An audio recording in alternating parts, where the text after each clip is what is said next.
السلام علیکم ورحمۃ اللہ وبرکاتہ۔ آج ہم بات کریں گے مرد مومن کے کردار کے حوالے سے۔ ولایتوں کا سلسلہ کیوں ختم ہو گیا؟ آج صوفیہ اعظام نظر نہیں آتے، علی اجویری کی طرح، غوث اعظم کی طرح، خواجہ صاحب کی طرح اور لال شہباز کی طرح، یا جتنے بھی صوفیہ اعظام ہوئے اللہ تعالیٰ نے ان کو اپنی عظمتوں سے نوازا، اور اللہ تعالیٰ کہتا ہے کہ بے شک میرے ولیوں کو نہ کسی قسم کا غم ہے، نہ کسی قسم کا خوف ہے، اور وہ تن تنہا خالی آدھی دنیا فتح کرتے ہیں، ان کی یہ شان ہے۔ اور سرکار کی یہ حدیث ہے کہ اگر تم اللہ کی پہچان کر لو، میں مفہوم بتا رہا ہوں، تو تم سمندروں پہ چلو اور پہاڑ تمہارا راستہ چھوڑ دو۔ یہی وجہ تھی، یہ سرکار کی حدیث کا ہی مفہوم ہے کہ پرتھوی راج چوہان کے دور کا خواجہ صاحب نے تنہا خاتمہ کر دیا۔ حضرت موسیٰ علیہ السلام اپنی قوم کو بچا کے لے آئے فرعون سے۔ فرعون کے پاس خود کو طاقت بھی ہے، وہ خدائی کا دعویٰ کرنے والا بھی ہے، اور وہ کہتا ہے کہ جس نے مجھے نہ مانا میں اس کو تباہ و برباد کر دوں گا، میری مرضی من چاہے نظریات کو جو نہیں مانے گا میں ان کو تباہ کر دوں گا۔ اور اس طرح حضرت ابراہیم علیہ السلام خدا کی وحدانیت کا پیغام دیتے ہیں، اور لوگ جو ہیں وہ بت پرستی کا شکار لوگ، موسیٰ علیہ السلام کی قوم نے بت پرستی شروع کر دی تھی، ادھر ابراہیم علیہ السلام کی قوم نے بت پرستی کر رہی ہے، اور وہ ابراہیم علیہ السلام کی باتیں نہیں مان رہی، وہ باتیں جو اللہ تعالیٰ کے احکامات اور ارشادات ہیں، معجزہ دیکھنے کے باوجود لوگ حضرت ابراہیم کو جھٹلا رہے ہیں۔ کیوں جھٹلا رہے ہیں؟ کیونکہ انہوں نے خواہش نفس کے بت پالے ہوئے ہیں۔ میں نے اپنی سابقہ ویڈیو میں بھی کہا تھا کہ جتنے بھی چاہے نظریات عقائد ہیں، چاہے علماء دین کی ہوں یا تمام سابقہ امتوں کی ہردرمیوں جو کہ منسوخ ہو چکی ہیں، وہ صرف اس لیے ہیں کہ خواہش نفس کا شکار ہو گئے، اور انہوں نے اپنی طرف صحیح دینوں میں اضافے کر دیے تاکہ وہ صحیح معنی میں جو حقیقی روشنی ہے، جس کا اللہ تعالیٰ حقیقی روشنی دکھاتا ہے، وہ اس سے پرے ہٹتے ہوئے اپنی مان چاہی سلطنت دنیا آباد کر سکے۔ مگر یہ تمام ملک اللہ تعالیٰ کے، اور اللہ تعالیٰ اپنا نظام اس کائنات میں چاہتا ہے مرد مومن کے ذریعے ذل زبانی کے ذریعے، تاکہ معاشرے میں شیطانیت پروان نہ کرے، اور کائنات میں ظلم و زیادتیاں اور معاشرے میں فحاشی، بدکاری اور خواہشات نفس کی شکار جتنی بھی شخصیات ہیں وہ اجارہ داری قائم نہ کر سکے۔ یہ اس کا نام کیا ہے میں نے بتایا۔ تو لہٰذا مرد مومن کے کردار کیوں ختم ہو گئے؟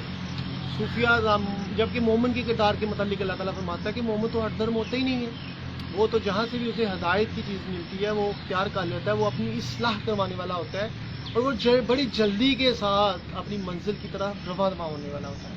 اور دوسری سرکار کی حدیث مبارکہ ہے کہ مومن کی فراست سے بچو، اللہ کے نور سے دیکھتا ہے، اور یہ اس سے بڑی لیول کی ڈگری ہے جو مومن کو سرکار کی حدیث کی صورت میں مل رہی ہے، کہ مومن کو جب اللہ کی رحمتیں اس پہ برسنا شروع ہو جاتی ہیں، اور وہ اللہ کی رحمتوں کا نزول اس کے دل پہ ہونا شروع ہو جاتا ہے، تو پھر مرد مومن جتنی بھی باطل نظریات والے متکبرین ہیں، یہ غلط قسم کے نظریات ہیں، وہ ان کا خاتمہ کرتا نظر آتا ہے، کیونکہ وہ ذل سبحانی ہے، خدا کا نائب ہے، اور اسی ذریعے سے اللہ تعالیٰ متکبرین کو بچھاڑتا ہے۔ اور انبیاء علیہ السلام سے معجزات کا ظہور ہوتا ہے، کیونکہ لوگوں کو وہ دکھاتے ہیں کہ تم ہماری حکمتوں بڑی باتیں بھی نہیں مان رہے، تو پھر یہ دیکھو کہ خدا کس کے ساتھ ہے، چلو اسی چیز کا ہم مشاہدہ کر لیتے ہیں، اور اس سے پتہ چل جائے گا کہ خدا کس کے ساتھ ہے۔ یہی وجہ ہے کہ انبیاء علیہ السلام کے مقابلے میں شیطانی قوتوں کے پیدا کردہ جادوگر سامنے لے آئے گئے، موسیٰ علیہ السلام کا دور ہو جائے، یا سرکار دو علیہ السلام کا دور ہو جائے،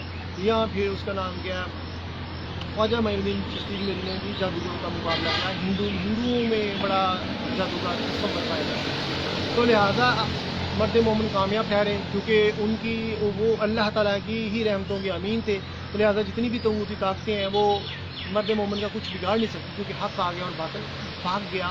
پرتھوی راج چوہان کے دور میں خواجہ صاحب تنہا تھے، اور ایک طرف پرتھوی راج چوہان کا اقتدار تھا، اس کے اثر و رسوخ تھا، اس کے اپنا ہی پیدا کیا ہوا معاشرہ تھا، اور ہندو بنیے تھے جو بڑے خوش تھے کہ ان کو کوئی روک ٹوک نہیں ہے، وہ جیسے مرضی کفر کا نظام قائم کرے، مگر ایک مرد مومن کے نعرہ مستانہ نے، توحید کے نعرے نے، وہ سارا کفر کا نظام پاش کر دیا۔ تو اب دیکھا جائے تو مرد مومن کا تصور ختم ہو گیا۔ آج جتنے بھی مبلغین ہیں وہ تانے دیتے نظر آتے ہیں، جبکہ سرکار کی حدیث ہے کہ مومن تانا دینے والا نہیں ہے، تانا نہیں مومن دیتا، اور کبھی بھی کسی کو ڈیگریڈ نہیں کرتا، نیچا نہیں دکھاتا، مگر مومن اپنے اس مقصدیت سے بھی پرے نہیں جاتا کہ معاشرے کی اصلاح کے حوالے سے اے بندہ مومن تو بشیری تو نذیری، آج بھی حق کا پلیٹ فارم قائم کرنے کی ضرورت ہے. آج بھی اس کا نام کیا ہے، لوگوں کو ایک حقائق پہ مبنی مرکزیت پہ جمع کرنے کی ضرورت ہے. جیسے علامہ اقبال کے پیغام سے ملتا ہے کہ منفتی اس قوم کا ایک ہے، دین بھی ایک، ایمان بھی ایک، کچھ ایک ہی سب کا، نبی بھی، اللہ بھی، قرآن بھی ایک، کچھ بڑی بات بھی جو ہوتے، مسلمان بھی ایک، اور اللہ کی، اور تم سب اللہ کی رسولوں میں کام رکھو اور سرکار میں بات. میں نے اپنی سابقہ 2 ویڈیوز میں نے بیان کیا ہے کہ چونکہ سرکار صلی اللہ علیہ وسلم آخری نبی ہیں، آپ کے آنے کے بعد نبوت کے دروازے بند ہو گئے اور دین مکمل ہو گیا، تو اب فرقہ وریت نبوت تو منسوخ ہو گئی ہیں. تو یہ جو فرقہ وریت کرتے ہیں اس کی بھی بالکل گنجائش نہیں ہے. جو فرقہ وریت کرنے والے ہیں وہ خود ساختہ نظریات کے تحت فرقہ وریت کرتے ہیں. نعوذ باللہ وہ اللہ کے دیے ہوئے دین میں اضافہ کر رہے ہیں. اور یہی نہیں، یہی ہے شاہ حرم جو چڑھا کر بیچ کھاتا ہے، گلی میں گزر بلکہ اویس چادر زہرا. علامہ اقبال شکوہ کر رہے ہیں کہ خانہ کعبہ کے امین، تم تو خانہ کعبہ کے متوالی تھے، تم تو خانہ کعبہ میں امامت کروانے والے تھے، تمہیں تو خدا کے حرم میں بھی پناہ ملی ہوئی ہے اور تم میں اللہ کی رحمتیں برس رہی ہیں کیونکہ تم کعبہ کے نزدیک ہو. مگر تم بھی فرقہ وریت میں چلے گئے، تم نے بھی دین میں اضافے کر دی. دوسری دنیا بڑھتی تو بڑھتی، تم کیوں بڑھ گئے؟ تم نے تو برگزیدہ شخصیات کی بھی پاس نہیں رکھا. 1,24,000 پیغمبر غالباً آئے ہیں، ان کی بھی تبلیغ جو ہے وہ توحید پہ مبنی ہے اور اضافے اللہ تعالیٰ نہیں منع فرماتا ہے. اور سرکار صلی اللہ علیہ وسلم کے آنے سے تو بالکل ہی تمام اضافے ختم کر دیے کہ جو من چاہے خواہشات کا شکار لوگوں نے اضافے کیے تھے اس دور کے جو انبیاء کے پیروکاروں نے. اب چونکہ محمدی صلی اللہ علیہ وسلم کے آنے سے ختم نبوت کا سلسلہ ختم ہو چکا ہوا ہے اور آپ سے خاتم النبیین ہے، تو لہٰذا کوئی بھی اضافہ برداشت نہیں کیا جائے گا کیونکہ ہم نے دین کو اسی نظریات، احساسات اور عقائد کے ساتھ ہیں جو سرکار صلی اللہ علیہ وسلم نے بیان فرمائے ہیں. اگر ہم اس سے پرے جائیں گے تو یقیناً ہم اپنی مقصدیت سے ہٹ جائیں گے. یہ مقصد سے ہٹنا ہی ہے کہ آج ہمارے معاشرے میں کوئی سچ نہیں بولتا. حرام کھانا، زنا کرنا، شراب نوشی اور ایون مسلمان کے ہاتھ سے محفوظ نہیں، خونی رشتے تباہ ہو گئے. یہاں پہ علماء دین کی قوم ہے اور لڑائیاں جس سے اسلام منع فرماتا ہے. اور یہ دیکھیے مومن کی جو تعریف اللہ تعالیٰ بیان کرتا ہے وہ اس پہ بھی پورا نہیں ہوتا. جبکہ کسی بھی ولی نے یہ دعویٰ نہیں کیا، کسی فرقہ وریت کا پرچار نہیں کیا، کوئی اضافہ نہیں کیا، بلکہ وہ بھی انبیاء علیہ السلام کے جو کیونکہ وہ پیروکار ہوتے ہیں ان انبیاء کی طرح ہی اپنے پیٹوں پہ پتھر باندھتے ہیں، ہجرتیں کرتے ہیں، اللہ کی راہ میں مصائب برداشت کرتے ہیں. ان کی تکالیف پہ دے کے اللہ تعالیٰ ان کو اپنی نعمتوں سے نوازتا ہے، ان سے ساری اسباب چھین لیتا ہے.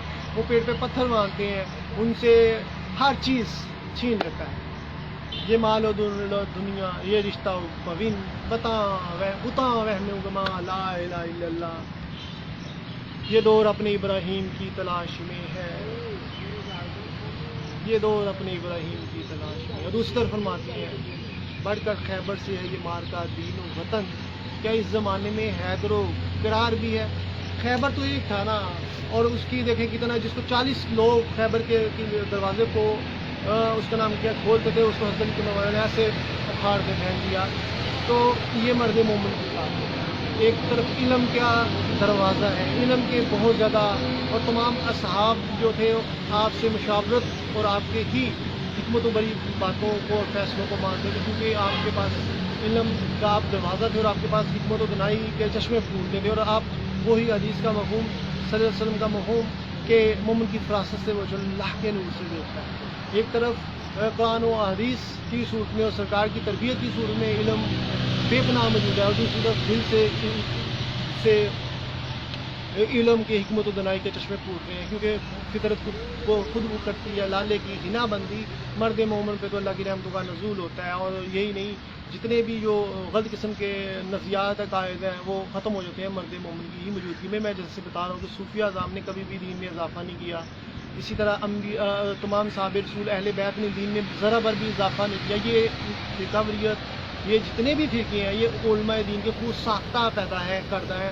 اور ہم اگر دیکھا جائے تو میں نے یہ اپنی سابقہ ویڈیو میں بتایا مرد مومن کا کردار کی طرح ہے. اگر تمام فرقے والے کہتے ہیں کہ ہم صحیح ہیں تو پھر یہ ایک دوسرے کفر کے فتوے کیوں دیتے، جبکہ اللہ کے ولی تو کافروں کو مسلمان کرتے تھے. جیسے خواجہ صاحب، داتا صاحب، اس طرح صوفیہ اعظام نے کافروں کو مسلمان کیا. آج مسلمان کو کافر کہہ رہا ہے.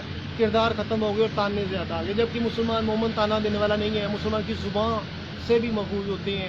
اور دوسری طرف ہاتھ سے بھی محفوظ ہوتے ہیں. اور یہی نہیں ہے، جب ہر ہول کا یارہ تو ریشم کی طرح نام نظم کو باطل ہو تو فلاد ہو. مگر جب خدا کی تعلیمات کا مذاق اڑایا جائے، جب خدا کے احکامات کے اوپر سے پوچھ ڈالا جائے، جب معاشرے میں ظلم و زیادتیاں کی جائیں اور جب معاشرے کا امن تباہ کیا جائے، تو مرد مومن اپنا کردار ادا کرتا نظر آتا ہے. جب معاشرے میں جہالت ہوتی ہے، جب معاشرے میں غربت و افلاس ہوتی ہے، جب معاشرے میں لوگ اللہ سے مایوس ہونے کی طرف جاتے ہیں، جب شیطانیت پروان چڑھتی ہے اور معاشرے میں فحش معاشرہ پروان چڑھنے کی طرف جانے کی کوشش کرتا ہے، تو اللہ تعالیٰ اپنے مرد مومن کے ذریعے یہ تمام باطل قسم کے نظریات، غلط قسم کے عقائد اور جتنی بھی برائیاں اس کا خاتمہ کر دیتا ہے، اور بتاتا ہے کہ جو میرے بندے ہیں ان کا رنگ ڈنگ، اس کا انداز اور ان پہ جو رحمتوں کی بارش ہے وہ کیسی ہوتی ہے، اور ان کی شخصیت، ان کا ضعف کیسا ہے، اور ان کی شخصیت کس قدر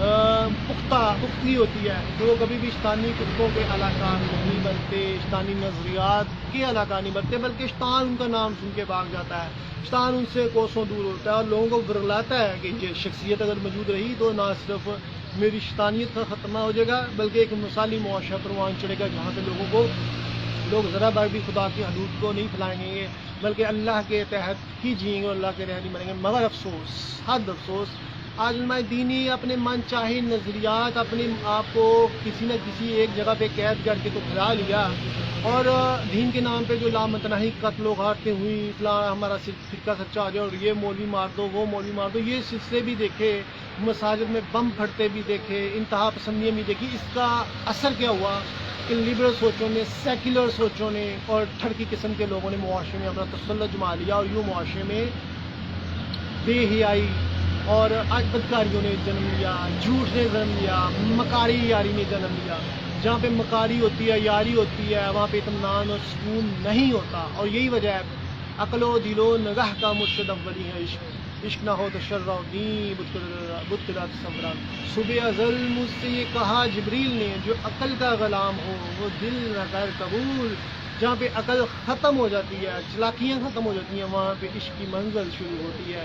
کیونکہ اشاک ظاہر بھی نہیں ہوتے، اشاک کی حقیقت پہ مبنی سوچتے ہیں، اور ان کی نظریں بہت دور تک دیکھ رہی ہوتی ہیں، ان کے کردار میں پختگی ہوتی ہے، اور ناپختہ شخصیات اور ظاہر بین فائدے سوچنے والے عشق کے کیوں کر مسافر بن سکتے ہیں، بلکہ انہیں تو عشق کی خبر ہی نہیں ہے، ان کی تربیت نہیں ہے، ان کی اس کا نام کی سوچوں میں پختگی نہیں ہے، ان میں آگے بڑھنے کا غیر نہیں ہے. وہ تو بس زبانی جمع خرچ، زبان سے جتنا مرضی خود کو کوئی بڑا ثابت کر لیں، مگر جب تک کردار پختہ نہیں ہوں گے تو خیبر بھی فتح نہیں ہے. کردار ہوں گے تو خالی پاکستان ہو جاتا ہے، کردار ہوں گے تو پھر بغیر خون بہائے مکہ فتح ہو جاتا ہے. جب کردار ہوتے ہیں تو موسیٰ علیہ السلام بغیر کسی جنگ و جدل کیے ہوئے اپنی پوری قوم، ایک شخص کو، دو شخص کو، 10-15 اشخاص کو نہیں، پوری قوم کو فرعون کے دربار سے لے آتے ہیں، اور فرعون کیا جو ظاہر بین پہ جبر کا نظام قائم کیا ہوا تھا، اس کا جو ظاہری طور پہ جو خدائی کا دعویٰ کرنے والا تھا، وہ نظام سارا ختم ہو کے آ جاتا ہے، کیونکہ کردار زندہ ہے. آج کردار زندہ نہیں ہے، آج دعوی ہیں، کردار نہیں ہے. مرد مومن کے پاس اتنا ٹائم اور وقت نہیں ہوتا کہ وہ ان بے معنی بحثوں مباحثوں میں پڑے. اور دوسری طرف میں نے یہ بھی بیان کیا تھا کہ اگر تم سچے ہو، ان تمام فرقہ والوں کو کہتا ہوں، کیونکہ آپ تو اللہ کے حکم کے خلاف جا رہے ہو، تو تم یہ اللہ کی قرآن کا انکار کیوں کر رہے ہو، یہی مجھے جواب دے دیں. اور دوسری طرف اگر تم سچے ہو تو مرد مومن اور اللہ کے ولی کا تصور لے کے آؤ، جو داتا خواجہ کی طرح، یا مرد مومن کا تصور لے کے آؤ، تاکہ پتہ چل سکے کہ تم سچے ہو. تمہارے نظریات کی وجہ سے اسلام کا جو مرد مومن کا تصور بھی زندہ ہے اور اللہ کے ولی کا بھی تصور زندہ ہے، مگر یہ اس میں بھی ناکام نظر آتے ہیں. اگرچہ یہ بڑے بڑے دعوے کرنے والے پیر مبلغ بھی بیٹھے ہیں، کیونکہ جب کردار فوت ہو جاتے تو بڑے بڑے اپنے ساتھ ٹیگ لگا لیں، جیسے کہ عالم اسلام کا مبلغ، عالم اسلام کا حکمران. آج کے بھی حکمران اپنے آپ کو لگاتے ہیں. یوتھیوں کا لیڈر جس نے ساری زندگی ایک بھی سچ نہیں بولا، وہ عالم اسلام کا لیڈر اپنے آپ کو کلواتا تھا، اور اس کی زندگی اس کی قدر پستی کا شکار کہ ایک بھی نیکی نظر نہیں آتی جو حقیقی معنوں میں نیکی تصور کی جائے. اچھائی بلکہ اس کی زبان و آج سے کوئی محفوظ نہیں. یزید اور فرعون میں فرق کیا ہے آج میں یہ بھی بتاؤں گا. ہر وہ شخص جو غیر مسلم ہو اور خود خدا کے نظام کو ہائی جیک کرتے ہوئے اس کے نظام کو ختمہ کرتے ہوئے اپنے من چاہی نظریات لوگوں میں پھیلائے وہ فرعون ہے، اور لوگوں کے قتل و غارت کی پرواہ نگاری کرے وہ فرعون ہے. اور ہر وہ شخص جو اللہ کے دین کا سچائی کا سہارا لیتے ہوئے اپنے من چاہے نظریات اور عقائد کو پھیلائے اور معاشرے میں تباہیاں پھیلائے اور اللہ کے دین کے خلاف پھیلانے بغاوت کرے، یہ یزید ہے، یہ یزید ہے، یہ یزید ہے. اب خود اس ڈیفینیشنوں میں آپ خود انالیسز کریں کہ آپ میں سے فرعون کتنے ہیں اور یزید کتنے ہیں، اور آپ میں سے ان کو سپورٹ کرنے والے کتنے ہیں. ہر وہ شخص جو آدھا سچ بول رہے یا دین کو استعمال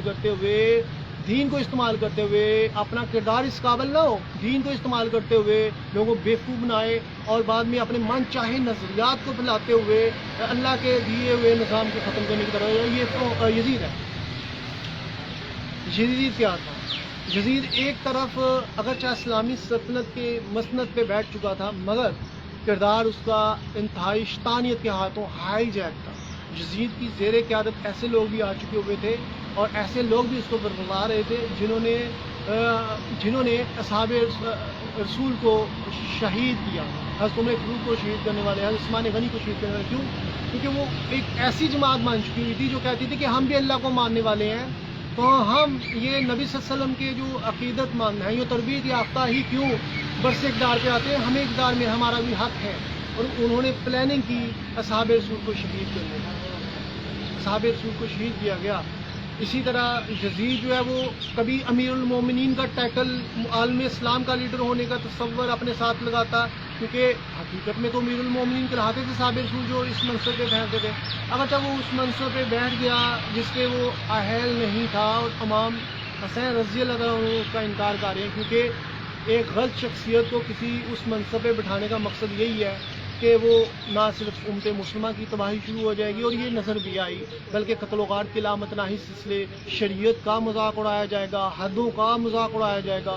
اور جو دین اللہ تعالیٰ نے اپنے انبیاء کے ذریعے خاتم النبی صلی اللہ علیہ وسلم کے ذریعے مستقیم کیا، صحابہ رسول نے اپنی جانوں کے مال اور دولت کی قربانیاں دے کے سرکار کے عشق میں اس سلطنت کو مستقیم کیا ہے. اب اسی سلطنت کا مذاق اڑانے کی طرف یزید جا رہا تھا اور من چاہے نظر، اور جتنے بھی کفار اور منافقین اس کے گرد جمع ہو چکے تھے. حضرت امام حسین رضی اللہ عنہ حقیقت میں منافقین کے خلاف جنگ لڑنے کا ایک سلیقہ بتایا، کیونکہ سرکار صلی اللہ علیہ وسلم کے دور میں منافقین کو اتنی ضرورت نہیں ہوئی تھی کہ وہ نبی صلی اللہ علیہ وسلم کے سامنے آتے، کیونکہ انہیں بھی پتا تھا کہ سرکار صلی اللہ علیہ وسلم سچے اور لمحہ بلمحہ سرکار کے پاس اللہ کی رحمتیں اتر رہی ہیں. ان کو یہ بھی پتا تھا کہ سرکار کو ہماری کرتوتوں کا بھی پتہ میں سرکار بتاتے نہیں ہیں، سرکار بتا نہیں رہے، سرکار کو صرف ایک ہی رحمت للعالمین ہے، تو یہی تھی خواہش کہ کافر منافق سب جو ہیں وہ کلمہ پڑھ لیں تاکہ شیطان نہ جیت جائے. کیونکہ جنگ کس کے ساتھ لگی ہوئی ہے؟ اللہ تعالیٰ نے جو کہا کہ میرے بندے نہیں بھٹکیں گے اور شیطان کہتا تھا ہمیں بھٹکائیں گے، تو سرکار نہیں چاہتے تھے کہ میرا کوئی ایک بھی امتی بھٹکے. مگر جس نے ضلالتیں، جن کی نیشتیں ٹھیک نہیں ہوں گی، جنہوں نے ضلالتیں اپنے مقدر میں ڈال تو انہوں نے بھٹکنا ہی بھٹکنا، تو لہٰذا وہ بھٹک گئے. تو لہٰذا آج دیکھا جائے تو نامرد مومن کا تصور نظر آتا ہے، وہ مومن نہیں جو صحابہ الاولاق نہیں. ایک بار یہ بھی فرما رہے ہیں کہ جو شخص سرکار صلی اللہ علیہ وسلم سے فیوز و برکات حاصل نہیں کرتا، ولی ہونے کے لیے سب سے اہم ضروری ہے کہ وہ سرکار سے اور حضرت علی کے مرحلے سے فیوز و برکات ملتی ہیں. اور یہ باطن کی دنیا بھی ہے اور ایک ظاہر کی دنیا ہے. جیسے قرآن ظاہری طور پہ، احادیث ظاہری طور پہ، اور ایک انسان کے جسم میں اللہ نے اسٹرکچر پیدا کیا ہے کہ آپ میں ایمان کی دولت دی ہے. جب آپ کا اندرونی اسٹرکچر ختم ہو جاتا ہے، اس لیے اللہ تعالیٰ کہتا ہے تربیت کی جائے تاکہ اندرونی اسٹرکچر ختم نہ ہو، ورنہ اندرونی اسٹرکچر ختم ہو جائے گا تو ظاہری طور پہ جو سچائی ہے وہ بھی تمہیں نظر نہیں آئے گی.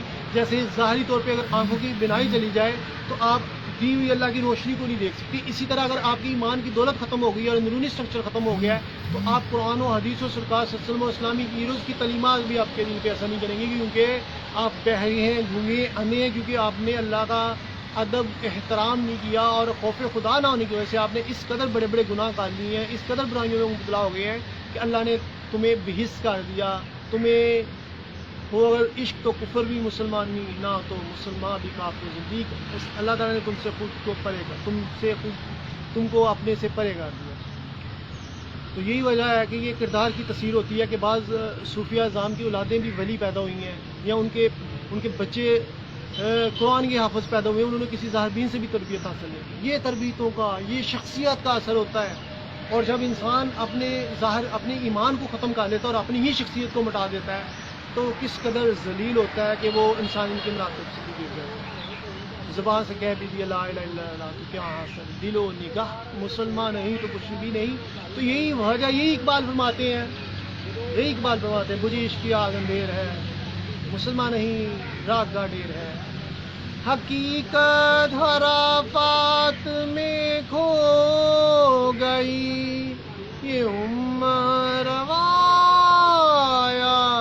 میں کھو گئی، لباتا ہے دل کو کلام خطی، مگر لذتے شوق سے بے نصیب، بیاؤس کا منطق سے سلجھا ہوا، لغت کے بکھیڑوں میں الجھا ہوا۔ یہ اقبال فرما رہے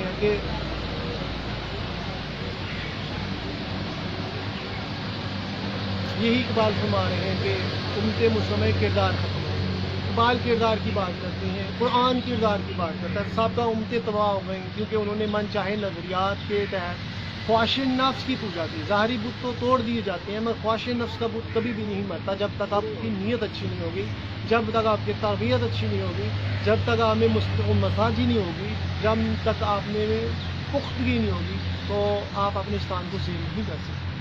صوفیہ اعظام نے اپنے استانوں کو بچھاڑا، وہ ان کو رغوا نہیں سکے، تو پھر اللہ تعالیٰ نے ان کو ایک اور بڑی ڈیوٹی دی۔ وہ دلوں کے طبیب تھے، لوگوں کے دل و نگاہ میں رنگ ختم کرتے ہیں، اور بے پردہ روح قرآنی، یہی لوگ ذل سبحانی ہوتے ہیں۔ میرا افسوس، حد افسوس، آج تو ولایتوں کا سلسلہ نظر نہیں آتا، آج مومن کا کردار ختم ہوتا نظر آتا ہے، اور مومن کا کردار زندہ ہو تو مومن تو بھی حص ہوتا ہی نہیں ہے، کیونکہ اس کے دل میں تڑپ ہوتی ہے، معاشرے کی اصلاح کا بیڑا ہوتا ہے۔ پہلے میں نے ذکر کیا کہ کردار ان کا اچھا ہوتا ہے، یہ نہیں کہ یوٹرن لے رہا ہو، منافقت ہو، جھوٹ بولتا ہو، سچ کبھی نہ بولا اور خود کو سچائی کے دعوے اور بڑے بڑے باتیں، یہ منافقت میں آتا ہے، یہ یزیدی سوچ ہے جو میں بار بار عرض کر رہا ہوں۔ آپ کے کردار میں رایہ کاری نہیں ہونی چاہیے، پختگی ہونی چاہیے، یا اللہ تعالیٰ کے لیے قربانی دینے کا جذبہ ہونا چاہیے۔ یہی عشق ہے کہ آپ سرکار کے لیے اللہ کی راہ میں اپنا مال، دولت، جان، آل اولاد سب کچھ قربان کر دیں۔ یہی چیز، اسی سے پھر تصور ہوتا ہے، مرنا ہے کسی نے ہے۔ اور جو کہتے ہیں کہ ہم منہ میں سونے کا چمچہ لے کے پیدا ہوئے، انہوں نے بھی مصیبتیں برداشت کی ہیں۔ جنہوں نے اللہ کی راہ میں نکلی انہوں نے بھی مصیبتیں برداشت کی ہیں، مگر جنہوں نے اللہ کی راہ میں مصیبتیں برداشت کی ہیں اور جنہوں نے باطل کفروں کے ذریعے سے مصیبتیں برداشت کی، اس میں فرق ہے۔ یہی نہیں ہے۔ ظاہرین لوگ ظاہری سٹیٹس کی طرف بھاگتے ہیں، ظاہری فائدے کے لیے بھاگتے ہیں، خواہش نفس کے پیچھے بھاگتے ہیں، اپنی دنیا کو جنت بنانے کے لیے معاشرے کا نظام تباہ کرتے ہیں، یہ دوسروں کے حقوق سلب کرتے ہیں، لوگوں کے دل و دماغ کو اپنے قبضہ میں کرتے ہوئے اپنی مرضی سے ہانگنا کرتے ہیں۔ مگر مرد مومن جو ہوتے ہیں، جو اللہ کے ولی ہوتے ہیں، جو دوست اللہ کے ہوتے ہیں، وہ کیا کرتے ہیں؟ وہ اللہ کی نوکری کرتے ہیں، اللہ سے دوستی لگاتے ہیں، اور وہ ظاہری اسباب کے پیچھے نہیں بھاگتے بلکہ وہ اللہ کے رنگ میں رنگے جاتے ہیں اور ساری دنیا سے بے پرواہ ہو کے جنگلوں بیابانوں صحراؤں کا رخ کرتے ہیں، اور اپنی اس 6 فٹ یا 5 فٹ یا 8 فٹ یا 7 فٹ کے قد پہ دین کو نافذ کرتے ہیں، خواہش نفس کا محاسبہ کرتے ہیں، خواہش نفس کو ختم کرتے ہیں، اپنے نفس کا محاسبہ کرتے ہیں، اور پھر اس قابل ہوتے ہیں ان میں شیطان جب مردہ ہو جاتا ہے تو اللہ تعالیٰ پھر ان کو کہتا ہے گنج بخش فیض مظہر نور خدا ناک سرا پیر کامل کامنا رحمہ، پھر وہ ہدایت دینے والے ہو جاتے ہیں لوگوں کو، وہ لوگوں کو کافروں کو بھی مسلمان کر دیتے ہیں، ان کے تجلیات بڑی نگاہوں سے ہی کس کی ہیبت سے یہ مجھے شعر بھول گیا ہے۔ خیر اچھا یہ ہے کہ وہ کفر کے معنوں میں لذت طاری ہو جاتا ہے، تو لہٰذا اللہ کی رحمتوں کے مین ہوتے ہیں، اللہ کی رحمتیں برسی ہوتی ہیں، اور اسی سے کرامات کا جب ظہور ہوتا ہے تو جن میں دل میں ایمان پیدا ہو جاتا ہے یا ایمان ہوتا ہے یا صوفیہ کی نگاہ سے ان کی غلاستیں دھل جاتی ہیں، اوپر سے کرامت جب ظہور پذیر ہوتی ہے اور اوپر سے جب رحمتیں اللہ کی برسی ہوتی ہیں تو کئی ایمان لے آتے ہیں، مگر جو ہٹ درم ہوتے ہیں اور جو پھر بھی خدشات کا، اب منافق جو ہوتا ہے وہ خدشات کا شکار ہوتا ہے، اس کو یقین نہیں ہوتا. اگر یقین قیامت کے ذریعے بھی اگر یقین تھوڑا سا پیدا ہوتا ہے تو پھر شیطان اس کو بھٹکا دیتا ہے، کیونکہ ان کے کردار میں ذرا بھر بھی پختگی نہیں ہوتی. اسی لیے کافر تو مسلمان ہو سکتا ہے، اور منافق کے لیے بڑا مشکل ہے کہ وہ مسلمان ہو سکتا ہے. اور یہ مرد مومن جو ہے، جو ولی ہے، وہ نہیں بچتی، کیونکہ شیطان ہار چکا ہوتا ہے. اور جب انسان باطن میں چھپے ہوئے شیطانوں کو ہرا دیتا ہے تو یہ پھر ظاہری طور پہ جتنے مرضی باطل اور طاغوتی کتے ہوں، پھر ان کی کیا مجال ہے. یہی صوفیہ اعظام کے ادوار سے نظر آتا ہے کہ خالی ہاتھ بھی دنیا میں فتح ہونا. اور یہی نہیں، صوفیہ اعظام کا احوال یہ ہے کہ آپ دیکھیں لال شہباز قلندر سے جب اس نے راجا تھا جس نے پنگا لینے کی کوشش کی تو آپ نے پیالہ الٹا کر دیا تھا اور اس کا قلعہ الٹا ہو گیا. صوفیہ کی تو یہ شان ہے کہ وہ اپنی ایک جگہ پہ بیٹھ کے بڑی دور فاصلے صادر کرتے ہیں. یہ تو دنیا کے پہ فیصلے صادر کرنے کی باتیں ہو رہی ہیں، بلکہ صوفیہ کی تو یہ شان ہے کہ ان کے دل میں جو اللہ کے ساتھ ڈائریکٹ لو لگی ہوتی ہے اور جو جذب و مستی کیفیت میں ہوتے ہیں، تو جو ذرا سا بھی اللہ کی ذات سے پڑے جاتے ہیں، جو ذرا سا بھی ان کے دل میں کوئی ملال پیدا ہوتا ہے تو فوراً ان کی بات اللہ تک پہنچ جاتی ہے، کیونکہ وہ اللہ کے قریب ہونے کی وجہ سے. ابھی وہ ان کی وہ بددعائیں نہیں دیتے، مگر وہ جیسا چاہ رہے ہوتے ہیں وہ ویسا اللہ تعالیٰ کر رہا ہوتا ہے. جیسے میں ابھی ذکر کر رہا ہوں کہ پہلا الٹا کرنے سے ہی لال شہباز قلندر کے وہ راجے کا جو ہے نا وہ قلعہ الٹا تباہ ہو برباد ہو گیا، زمین بورد ہو گیا. یہ طاقت صوفیہ کو ہے، حالانکہ اس کے بیچ میں کوئی طاقت نہیں ہے. جبکہ دیکھا جائے تو اسی طرح شیطانی قوتیں بھی ہیں. آئل عورتیں استغفر اللہ کالا جادو یا کسی اس طرح جادوگروں کے پاس جا رہی ہوتی ہیں چھوٹی چھوٹی باتوں پہ، اور فلاں دی تھی نہیں مانتی پھر اس تلی نے جادو کر دیا، دماغ بدل جائے، میرا منڈا جڑا ہے وہ میری گل بندہ گل نہیں مان رہا، بندے کا ذہن قید کر لو جی، اور دے سوئیاں دے پتلا بنا کے اس کا ذہن پہ سر پہ سوئیاں لگا دو، اس کے سر پہ داغا باندھ دو، اس کا ذہن قید ہو جائے گا. پھر یہ چیزیں چل رہی ہیں، یہ کفر کی چیزیں چل رہی ہیں. مگر صوفیہ اعظام تو اور صوفیہ اعظام جو ہیں وہ اس طرح کی چیزیں نہیں کرتے.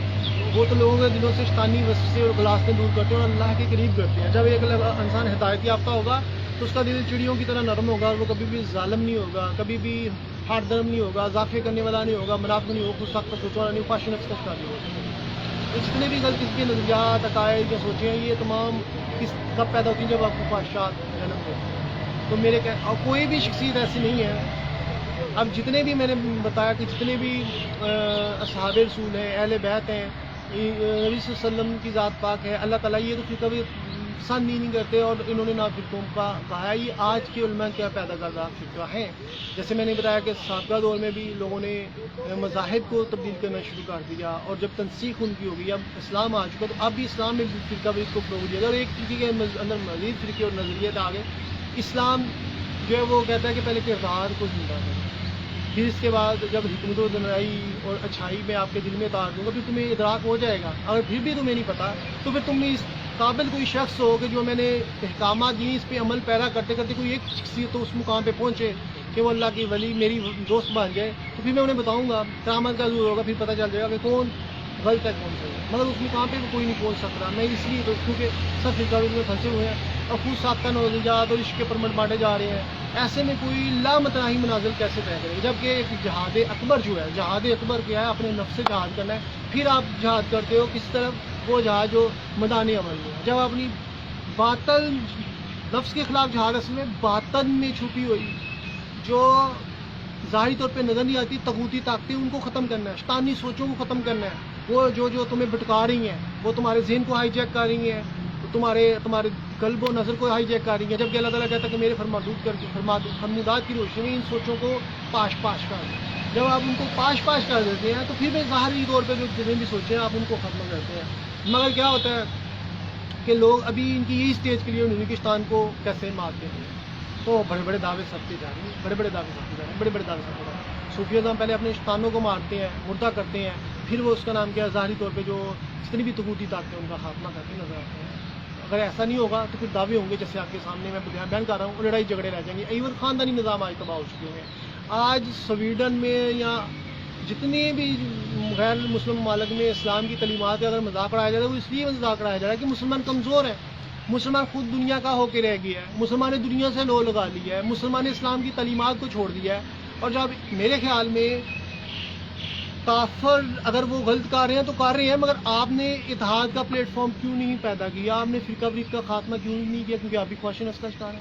کافر اگر اس طرح کی حرکتیں کر رہے ہیں کہ ہمیں فیم مل جائے، کیونکہ اسلام ایک سچائی ہے، اور وہ اس طرح کی حرکتیں اس لیے کر رہے ہیں کہ ہمیں فیم مل جائے، یا وہ بڑے اپنے آپ میں خوش ہو جائیں گے، یا ان کو پبلسٹی مل جائے گی، مگر ذلتیں رسوائیاں ان کے ہاتھ آئیں گی، کیونکہ اللہ کے ساتھ جو ٹکراتا ہے وہ تباہ و برباد ہوتی ہے. قرآن کی حفاظت کا ذمہ اللہ نے خود اٹھایا ہے، مگر ایک ہماری بھی طرف سے بھی بے پناہی لاپرواہیاں اٹھائی ہیں کہ ہم فرقہ واریت میں پھنسے ہوئے ہیں.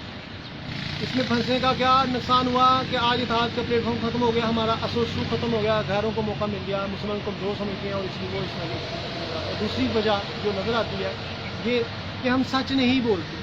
جب ایک مسلمان اللہ کے حکم پہ آ کے سچ نہیں بولے گا تو کیا یہ خدا کے احکامات اور تعلیمات کہ وہ ہم جب پسے پوچھ ڈالیں گے تو کیا یہ ہم خدا کے خلاف اعلان بغاوت نہیں کر رہے؟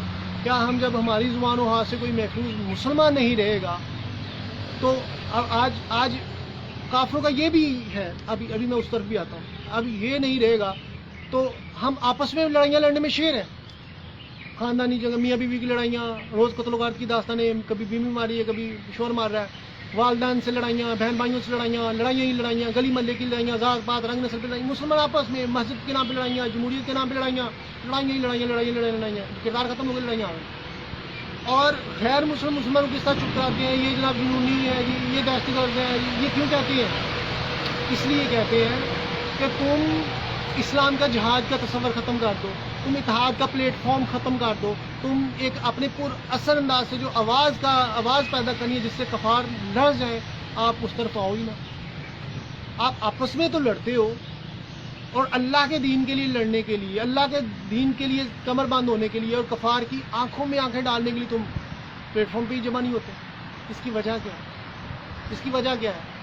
کیونکہ تم نے اسلام کو اس طرح محسوس ہی نہیں کیا، اسلام کے احکامات کو مانا ہی نہیں ہے. جیسے میں عرض کر رہا ہوں کہ جتنے بھی عظیم شخصیات ہوئی ہیں انہوں نے سرکار نے ان کی تربیت کی، یا جتنے بھی ولی ہوئے ہیں ان کی تربیت یافتہ تھے، انہوں نے مجاہد ریاستیں کی، خواہش نفس کے بت پاش کیے، تربیت ہوئی، ازمائشی ہوئی ہیں، پھر وہ اس قابل ہوئے کہ انہوں نے کفر کے وانوں میں لرزہ تاریخ کیا. مگر آج ہم اگر اپنے کردار کو ہی فتح نہیں کریں گے تو ہم بیرونی اور اندرونی طاقتوں سے کیسے نبردشمہ ہوں؟ کبھی بھی نہیں ہو سکتے. تو یہی وجہ ہے کہ آج ہمارے دعوے ہیں، چڑیا کی طرح ہم چو کرتے ہیں، احتجاج کرتے ہیں، مگر جو مقصدیت ہے اس سے ہم کریں. جب تک نہ ہو حقائق پہ نظر تیرا زجاج نہ ہو سکے گا حریف سنگ. جب تک حقیقت کو نہیں ہم دیکھیں گے اس وقت تک ہم حقیقی معنوں میں لاہ عمل تیار نہیں کر سکتے. آج ہم خود ساختہ نظریات، سوچوں، عقائد میں تو پھنس گئے ہیں، اور اللہ تعالیٰ کا حکم کہ جو سرکار تمہیں دیں وہ لے لو، جو اس سے منع کرے اس سے منع، جو ہم وہ منع نہیں آ رہے.